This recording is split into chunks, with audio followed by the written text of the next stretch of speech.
네, 교재는 직접 읽어보시길 바라며 바로 설교로 넘어가도록 하겠습니다. 사도행전 22장을 보면은요, 재미있는 이야기가 하나 있습니다. 바울이 3차 전도 여행을 끝나고 예루살렘으로 갔을 때의 이야기입니다. 사람들이 폭동을 일으켜서 바울을 죽이려고 하는데요, 로마의 천부장이 가까스로 바울을 구해냈습니다. 다음날 바울이 공회에서 연설할 기회를 얻었습니다. 이때 바울은 딱 한 문장으로 설교합니다. 형제들아, 나는 바리새인으로서 부활에 대한 소망으로 인하여 이 고난을 받고 있습니다. 바울의 말을 듣고 무리에 네 분이 생겼습니다. 부활이 있다고 말하는 사람들, 즉 성경을 그대로 믿는 바리새인들이 갑자기 바울을 비호하기 시작한 것이지요. 오늘 이 이야기로부터 설교를 시작한 데에는 이유가 있습니다. 당연하지만 유대인들도 부활을 믿고 있다라고 말하기 위함입니다. 오늘 본문 1절과 2절을 보면 히브리서 저자는 그리스도의 도의 초보를 버리고 죽은 행실을 회개함과 하나님께 대한 신앙과 세례들과 안수들과 죽은 자의 부활과 영원한 심판에 대한 교훈의 털을 다시 닦지 말라고 이야기를 했습니다. 유대인들도 타락한 삶을 돌이켜 회개하라고 했고요, 또 하나님을 믿으라고 했습니다. 예수님 전에도 세례를 받는 사람들도 있었고 말씀드린 것처럼 부활과 영생을 믿었습니다. 우리가 이 모든 것들을 구약 성경에서, 그러므로 유대교 속에서도 발견할 수 있습니다. 그럼 이 모든 것들이 유대교에 있다면 기독교는 무엇이 다른 것일까요? 예수님께서 오심으로써 이 모든 것들이 새롭게 정의된 것입니다. 회개는 그리스도께로의 회개가 되며 세례는 그리스도에게로 들어가는 세례가 되고 안수는 그리스도의 능력을 받는 안수가 됩니다.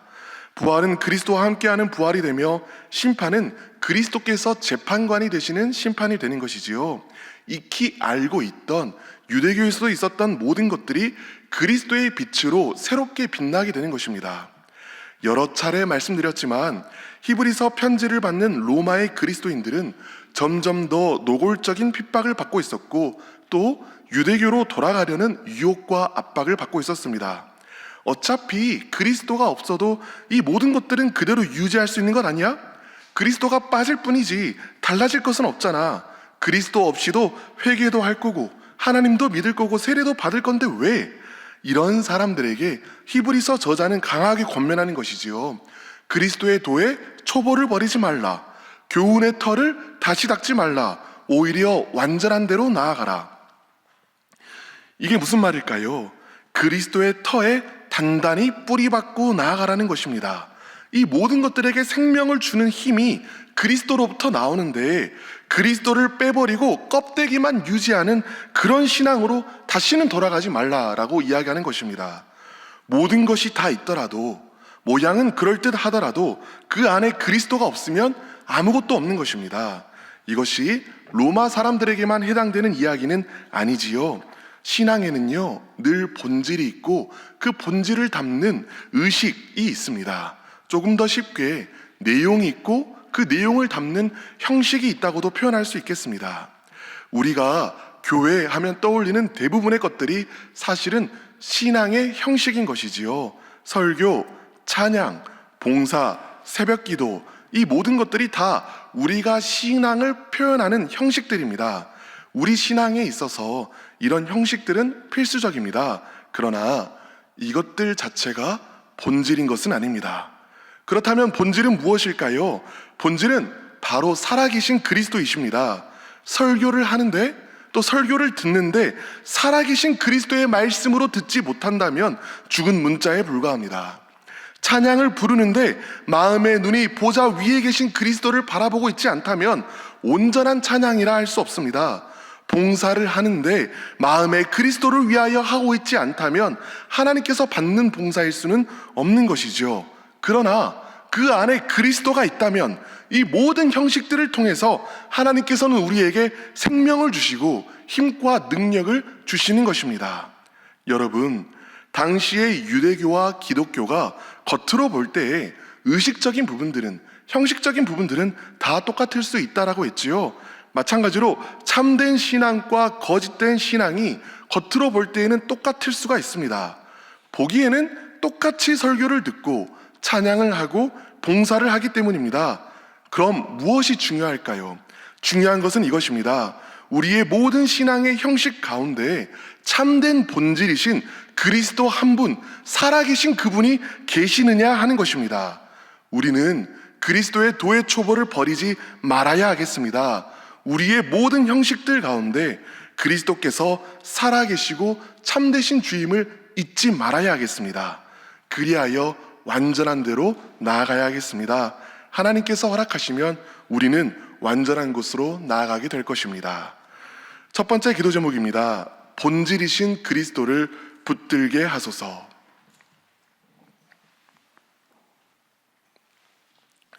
본질이신 그리스도를 붙들게 하소서. 방금 히브리서 저자는 1절부터 3절까지 참된 신앙과 거짓된 신앙에 대해서 이야기를 했지요. 겉은 똑같은데 속은 완전히 다른 신앙이 있다는 것입니다. 4절부터 6절까지는 이 내용을 조금 더 깊게 다룹니다. 먼저 4절부터 6절까지는 특정한 사람을 묘사합니다. 이 사람들은 어떤 사람들인가요? 한번 빛을 받고 하늘의 은사를 맛보고 성령에 참여한 바 되고 하나님의 선한 말씀과 내세의 능력을 맛본 사람들입니다. 여러분, 이 사람들이 구원을 받은 사람들인가요? 안 받은 사람들인가요? 겉으로 볼 때에는 구원을 받은 사람인 것처럼 보입니다. 그런데 6절은 이렇게 이야기합니다. 타락한 자들은 다시 새롭게 하여 회개하게 할 수 없나니 이 사람들이 구원을 받은 사람이 아니라는 것이지요. 겉은 너무나 똑같아 보이는데 속에 있는 믿음은 참된 믿음이 아니라는 것입니다. 그런데 목사님, 이 사람들은 겉만 번지르르 한 게 아니라 정말로 한때는 속에서 복음을 영접한 것 아닌가요? 성경의 묘사를 보면 그런 것 같은데요. 이 사람들은 처음에는 참된 신앙이었는데 나중에 구원의 길에서 탈락되게 된 사람이 아닌가요? 하는 질문이 들 수도 있습니다. 이 구절을 근거로 구원받은 사람의 탈락 가능성을 주장하는 학자들도 있습니다. 그러나 저는 그렇게 생각하지 않습니다. 한 사람이 그리스도를 참으로 믿으면 그 믿음은 하나님께서 지키십니다. 그 사람은 반드시 온전한 구원에 이르게 됩니다. 이것이 로마서의 바울과 요한일서의 요한과 또 모든 성경에 일관된 증언입니다. 실상 자세히 읽어보면 오늘 본문에서 묘사하는 타락한 사람들 역시 처음부터 참된 믿음을 가진 사람들이 아니라 그저 유사한 믿음, 거짓 믿음을 가진 사람들임을 확인할 수 있습니다. 이것을 잘 보여주는 예가 출애굽한 이스라엘 백성입니다. 여러분, 제가 출애굽한 이스라엘 백성을 4절과 5절의 순서대로 한번 묘사해 보겠습니다. 한 번 빛을 받고 이스라엘 백성들은 모세의 얼굴에서 반사되는 하나님의 영광의 광채를 보았지요. 하늘의 은사를 맛보고 이스라엘 백성들은 은혜의 선물, 즉 은사인 만나를 맛보았습니다. 성령에 참여한 바 되고 이스라엘 백성은 구름기둥과 불기둥, 즉 성령이 이끄시는 공동체에 참여하였습니다. 하나님의 선한 말씀과 이스라엘 백성들은 시내산에서 하나님의 온전하신 계시의 말씀을 경험하였지요. 내세의 능력을 맛보고도 이스라엘 백성들은 홍해바다가 갈라지고 반석에서 물이 나오고 만나가 하늘에서 내리는 모든 기적을 경험하였습니다. 여러분, 이 묘사가 이스라엘 백성에게 꼭 들어맞지 않습니까? 그럼 이스라엘의 이 많은 무리가 다 참된 하나님의 백성이었나요? 그렇지 않지요. 얼마나 많은 이스라엘 백성이 불신앙과 불순종으로 인하여 광야에서 멸망하였습니까? 출애굽한 무리에 속해 있다고 해서 모든 사람이 다 같은 믿음을 가진 백성은 아니었다라는 말입니다. 그런데 문제는 무엇입니까? 이 사람들이 겉으로 볼 때에는 똑같다라는 거예요. 똑같이 홍해바다를 걸었고 반석에서 물이 터질 때 똑같이 기뻐하였고 하늘에서 메추라기가 떨어질 때 똑같이 즐거워하였습니다. 그러나 그들 중 어떤 이들 안에는 광야 생활을 하면서도 하나님에 대한 참된 신앙이 없었습니다. 그리하여 그 거짓된 신앙이 불순종의 열매를 맺어 광야에서 끊어지게 되고 말았지요. 4절과 5절에서 묘사하는 사람들은 진짜 믿음을 가졌던 사람들이 아니라는 것입니다. 광야에서 멸절한 이스라엘 백성과 같이 진짜 믿음으로 보이는 거짓된 믿음을 가지고 있던 사람들인 것이지요. 히브리서 저자만 진짜 믿음처럼 보이는 거짓 믿음에 대해서 경고한 것이 아닙니다. 누구보다도요, 우리의 주이신 예수 그리스도께서 말씀하셨습니다. 마태복음 7장 22절과 23절을 보면은요, 예수님께서 이렇게 말씀하십니다. 그날에 많은 사람이 나더러 이르되 주여 주여 우리가 주의 이름으로 선지자 노릇하며 주의 이름으로 귀신을 쫓아내며 주의 이름으로 많은 권능을 행하지 아니하였나이까 하리니 그때에 내가 그들에게 밝히 말하되 내가 너희를 도무지 알지 못하니 불법을 행하는 자들아 내게서 떠나가라 하리라. 오늘 히브리서 말씀과 같이요, 예언을 하고 축사를 하고 권능을 행해도 참된 믿음이 아닐 수 있다는 말입니다. 나타나는 기적과 은사가 그 사람의 믿음이 참된 믿음이라고 보증해 주는 것이 아니라는 말입니다. 또한 예수님께서는 씨 뿌리는 자의 비유에서 돌밭에 뿌려진 씨를 이렇게 묘사하십니다. 말씀을 듣고 즉시 기쁨으로 받되 그 속에 뿌리가 없어서 잠시 견디다가 말씀으로 말미암아 환난이나 박해가 일어날 때에는 곧 넘어지는 자요. 돌밭에 뿌려진 씨앗은 참된 믿음을 가졌는데 중간에 탈락한 자입니까? 아닙니다. 처음부터 참된 믿음이 아닌 자입니다. 그러나 처음에는 말씀을 기쁨으로 받고 참된 믿음을 가진 신자와 너무나 유사해 보입니다. 실상 이런 이들, 즉 너무나 신자와 유사한 이들이 사실은 진리로부터 가장 멀리 떨어지는 사람들입니다. 이들은 믿음의 공동체 안에 속해 있습니다. 자신이 믿고 있다고 생각하기 때문에 좀처럼 돌이켜 회개하려고 하지 않습니다. 그러다가 신앙의 길에서 멀어진 이후에는 이렇게 말합니다. 내가 다 해봤는데, 내가 다 아는데, 나도 이런 직분이 있었고 저런 봉사도 해봤는데 그런데 별거 없더라. 이런 자들은 자신이 복음에 대해서 다 안다고 생각하고 심지어 살아계신 하나님의 역사도 다 경험해봤다고 생각하기 때문에 도무지 그리스도께로 돌아오려고 하지 않습니다. 자기뿐만 아니라 주변에 있는 많은 사람들이 복음으로 나아가는데 큰 걸림돌이 되기까지 합니다. 이 상태가 히브리서에서 말하는 모든 것을 경험하고 타락한 자들은 다시 새롭게 하여 회개하게 할 수 없나니의 상태인 것입니다. 반대로 또 다른 이들이 있지요. 어떤 분들은 이 본문으로 인하여 심하게 고뇌를 느끼고 괴로워하고 아파합니다. 본인이 한때 이런 죄를 지은 것 같다라는 염려입니다. 예수님을 믿고 기도회에서 나름 은혜도 받았었는데 한때 신앙을 부인하는 삶을 살았다는 것입니다. 그런데 여러분, 이런 염려와 괴로움이 있다는 것 자체가 히브리서가 말하는 구원에서 완전히 멀어진 사람이 아니라는 증거입니다. 본문이 말하는 사람의 상태는 도무지 회개하지 않는 사람입니다. 마음이 강팍해져서 이제는 회개할 수 없게 되어버린 사람입니다. 그런데 죄책감에 하나님 앞으로 나오는 사람은 회개하는 사람이지요. 그러니 누구든지 하나님 앞에서 자신의 죄로 인하여 아파하며 마음을 치며 회개하는 사람들은 오늘 본문이 말하는 영원히 멸망하게 될 자가 확실히 아닌 것입니다. 지금까지 이야기를 들은 여러분들은 이런 마음이 드셨을 것입니다. 목사님 잘 알겠습니다. 참된 신자와 거짓된 신자를 구분하기가 그토록 어렵군요. 그렇다면 참된 신자와 거짓된 신자는 어떻게 구분할 수 있습니까? 참된 구원의 확신은 어떻게 가질 수 있습니까? 이런 질문이 든다면요, 히브리서 6장을 정말로 잘 따라오고 있는 것입니다. 지금부터 히브리서 저자가 할 이야기가 바로 그 이야기이기 때문입니다. 7절과 8절은 두 땅에 대한 이야기를 합니다. 하나는 비를 흡수하여 합당한 채소를 내어 하나님께 복을 받는 땅입니다. 다른 하나는 가시와 엉겅퀴를 내어 저주를 받는 땅입니다. 이 두 땅은요, 당연히 두 부류의 신앙을 의미하지요. 거짓된 신앙은 무엇입니까? 말은 많고 체험도 있지만 열매가 없는 신앙입니다. 그렇다면 무엇이 참된 신앙입니까? 비를 흡수하여 열매를 맺는 신앙입니다. 여기서 비는 날마다 주어지는 말씀이라고 할 수 있습니다. 선포된 말씀들을, 은혜들을 나의 것으로 취하여 흡수하여 결국에 삶에서 열매를 맺는 믿음이 참된 믿음인 것입니다. 이처럼 지속적으로 맺어가는 열매야말로 참된 신앙의 증표라고 할 수 있습니다. 그래서 마태복음 7장 16절에서 예수님께서도 그들의 열매로 그들을 알지니 라고 말씀하셨지요. 여러분, 참된 구원의 확신은 어디에서부터 나옵니까? 바로 이 열매로부터 나옵니다. 그래서 9절에서 히브리서 저자는 너희에게 이보다 더 좋은 것, 곧 구원에 속한 것이 있음을 확신하노라, 구원의 확신에 대해서 이야기하면서 그 증거, 구원의 확신의 증거를 10절에서 이렇게 말하고 있습니다. 하나님은 무례하지 아니하사 너희 행위와 그의 이름을 위하여 나타낸 사랑으로 이미 성도를 섬긴 것과 이제도 섬기고 있는 것을 잊어버리지 아니하시느니라. 무슨 말씀인가요? 의로우신 하나님께서 반드시 기억하시는 것이 있다는 것입니다. 그것이 무엇이죠? 그것은 성도들의 열매, 즉 과거로부터 지금까지 사랑으로 섬긴 것과 또한 지금도 섬기고 있는 것입니다. 이 성도의 인내라고 불리는 열매가 이 사람 안에 있는 믿음이 참된 믿음임을, 구원임을 증거하는 것입니다. 그래서 11절은 마지막까지 부지런함을 나타내라고 이야기하는 것이지요. 왜죠?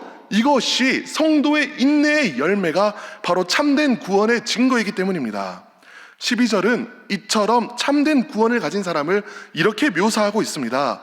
게으르지 아니하고 믿음과 오래 참음으로 말미암아 약속들을 기업으로 받는 자. 구원의 도식을 이 말씀에 근거해서 이렇게 그려볼 수 있겠습니다. 여기 하나님의 약속의 말씀이 있습니다. 그럼 이 약속의 말씀을 믿음으로 붙잡습니다. 그리고는 오래 참음으로 견딥니다. 이 오래 참음은 그냥 참는 것이 아니라 사랑으로 섬기며 헌신하며 살아내는 것이지요. 그리하여 열매 맺음으로 이 믿음이 참된 믿음이었음을 증거합니다. 이렇게 하여 약속된 것을 기어이 상속받게 됩니다. 믿음이, 참된 믿음이 실제가 된 것이지요. 어떤 이단에 속한 사람들은요, 몇 날, 몇 월, 몇 시에 구원받았느냐라고 묻습니다. 구원을 받을 때 어떤 특별한 체험을 했냐고 묻습니다. 그리고 그런 체험이 없는 사람들은 구원이 없는 사람들인 양 취급합니다. 이건 이렇게 비유할 수 있겠습니다. 내가 거듭났다라는 것을 증명하기 위하여 출생신고서를 가지고 오라는 것입니다. 그러나 히브리서는 말합니다. 내가 태어났다는 것의 분명한 증거는 오늘도 그리스도를 붙들고 믿음으로 살아가고 있는 나 자신이다. 지금 내 눈앞에서 출생증명서를 요구하고 있는 내 눈앞에서 지금 믿음으로 살아가고 있는 나 자신이 바로 구원의 증거인 것이다 라고 이야기하는 것이죠. 영적인 체험이 의미가 없다는 것은 아닙니다. 하나님께서 주시는 이런 체험들이 우리를 세워주는 귀한 역할을 담당합니다. 그러나 이 체험이 참된 구원의 궁극적인 증표일 수는 없다는 것이지요. 참된 믿음의 궁극적인 증표는 단 하나입니다. 우리를 일으켜 세우시는 하나님의 은혜로, 하나님의 능력으로 버티며 견디며 맺어온 삶의 열매들입니다. 성도의 인내라고 불리는 삶의 열매인 것입니다. 거짓 신앙은요, 모든 것을 다 따라할 수 있지만 복음으로 인하여 삶이 변화되어 가고 그리스도를 닮아가게 되는 삶의 열매, 이 한 가지만은 따라할 수 없습니다. 히브리서 저자는 지금 그리스도 없는 신앙으로 돌아가지 말고 그리스도를 붙잡아 삶의 열매를 맺으라고 애타게 호소하고 있는 것입니다. 두 번째 기도 제목입니다. 삶의 열매를 맺는 자들이 되게 하소서. 삶의 열매를 맺는 자들이 되게 하소서. 이렇게 믿음으로 약속을 상속받은 사람의 대표가 바로 믿음의 조상 아브라함입니다. 13절부터는 아브라함에 대한 이야기를 하고 있습니다. 하나님께서는 아브라함에게 반드시 복주며 번성하게 하리라는 약속을 주셨습니다. 그러나 그 약속이 곧바로 실현된 것은 아닙니다. 약속과 성취 사이에서 아브라함도 인고의 세월, 견디는 세월이 필요하였습니다. 그리고 이 인고의 세월이 아브라함의 믿음이 참된 믿음임을 증명합니다. 아브라함이 그 인고의 세월을 견뎌내는 동안 의심과 괴로움이 없었을까요? 많았습니다. 하갈을 통하여 이스마엘을 낳기도 하였습니다. 그런데 아브라함이 격길을 갈 때에도 하나님께서는 여러 차례 아브라함에게 다시 나타나셔서 하나님의 약속을 다시 보증해 주셨습니다. 약속만 주신 것이 아니라 그 약속에 이은 맹세를 주셨다는 것입니다. 창세기 15장을 보면 심지어 하나님께서는 짐승들을 쪼개놓고 그 사이를 자신이 걸으셨습니다. 이 약속이 이루어지지 않으면 내가 이 짐승들과 같이 쪼개지겠다라는 것입니다. 이 맹세는 이 맹세보다 더 높은 단원이 없지요. 하나님이 자기 자신을 거셨기 때문입니다. 우리처럼 아브라함도 자신이 늙어가는 것을 보면서 또 이미 폐경을 한 아내를 보면서 낙심할 수밖에 없었을 것입니다.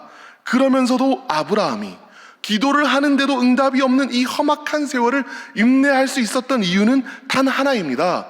신실하신 하나님, 거짓을 말하지 못하시는 바로 그 하나님의 약속과 맹세를 믿은 것입니다. 18절입니다.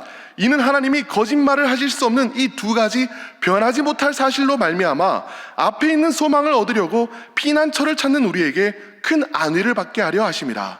이 두 가지 사실이 무엇이죠? 하나님의 약속과 하나님의 맹세입니다. 아브라함은 상황과 환경을 믿은 것이 아니고 심지어 자기 자신을 믿은 것도 아니고 자기 자신을 거신 하나님의 약속과 맹세를 믿었습니다. 하나님의 말씀을 믿었다는 것이지요. 그리하여 하나님의 말씀을 믿는 그 믿음으로부터 그 믿음이 실제가 된 것을 경험하였습니다. 마찬가지입니다. 우리에게도 자신을 거신 하나님의 약속이 있습니다. 하나님이신 예수 그리스도께서 십자가에서 달려 자신을 내어주셨습니다. 예수님께서는 십자가에서 다 이루었다라고 말씀하셨습니다. 내가 너의 구원을 이루었다. 내가 너를 지키고 지키며 구원하며 구원하리라고 말씀하신 것입니다. 바로 그 예수님께서는 우리를 위하여 하늘 지성소에 들어가셨고 하늘 보좌에 앉으셔서 통치하십니다. 우리가 예수님께서 자신을 거신 이 십자가의 약속을 믿음으로 붙들 때, 이 맹세의 십자가를 우리의 믿음의 손으로 붙잡을 때 우리를 기어이 건지시며 일으켜 세우시는 하나님의 능력을 경험하게 됩니다. 하늘로부터 임하시는 하늘의 능력, 이것이 우리의 소망입니다. 19절은 이렇게 이야기합니다. 우리가 이 소망을 가지고 있는 것은 영혼의 닷 같아서 튼튼하고 견고하여 휘장 안에 들어가나니. 여러분, 닻을 내리면요, 배는 바닥에 고정되어 움직이지 않게 됩니다. 배는 닻을 바다로 내립니다. 그러나 우리는 하늘로 닷줄을 던져 닻을 위로 올립니다. 하나님의 언약을 믿는 우리의 믿음과 소망이 우리의 닷줄이지요. 그렇다면 우리가 올린 닻의 갈고리는 어디에 걸려 있을까요? 하늘 위 지성소에 계신 그리스도께 걸려 있습니다. 히브리서 기자가 말하고 싶은 것이 바로 이것입니다. 파도가 아무리 거세도 우리의 닻은 하늘 위 그리스도께 단단히 걸려 있다라는 것입니다. 바로 여기에 우리의 궁극적인 구원의 확신이 있습니다. 내가 쓰러지고 넘어질 때 나를 동여매고 있는 이 사랑의 사슬이, 하늘의 닻이 나를 일으켜 세웁니다. 분명 나는 넘어졌는데 나를 묶으신 하늘의 닻이 나를 다시 들어 올립니다. 그래서 우리는 쓰러지나 쓰러지지 않고 넘어지나 넘어지지 않습니다. 우리를 지키는 모든 능력과 권능이 하나님께 있기 때문입니다. 믿음으로 그리스도를 붙드는 자는 하늘 위에 계신 그리스도의 능력으로 오늘을 살아갑니다. 구원의 확신으로 인해 고민하는 여러분, 내 자신을 들여다보면 그 속에는 확신할 것이 없습니다. 그러나 말씀하신 것을 지키시는 언약의 하나님, 일으켜 세우시고 붙드시는 이 하나님, 우리는 이 하나님을 확신할 수 있습니다. 우리는 내가 구원받았음을 믿는 자들이 아니라 하나님을 믿는 자들입니다. 바로 이 하나님을 믿는 믿음에서 구원의 참된 확신이 나오는 것입니다. 마지막 기도 제목입니다. 날마다 세우시는 하나님을 경험하게 하소서. 날마다 세우시는 하나님을 경험하게 하소서. 이제 세 가지 기도 제목으로 기도하도록 하겠습니다. 첫 번째 기도 제목은 본질이신 그리스도를 붙들게 하소서. 두 번째 기도 제목은 삶의 열매를 맺는 자들이 되게 하소서. 마지막 기도 제목은 날마다 세우시는 하나님을 경험하게 하소서입니다. 이제 함께 기도하겠습니다. 주여 믿습니다. 주여 믿습니다. 주여 믿습니다.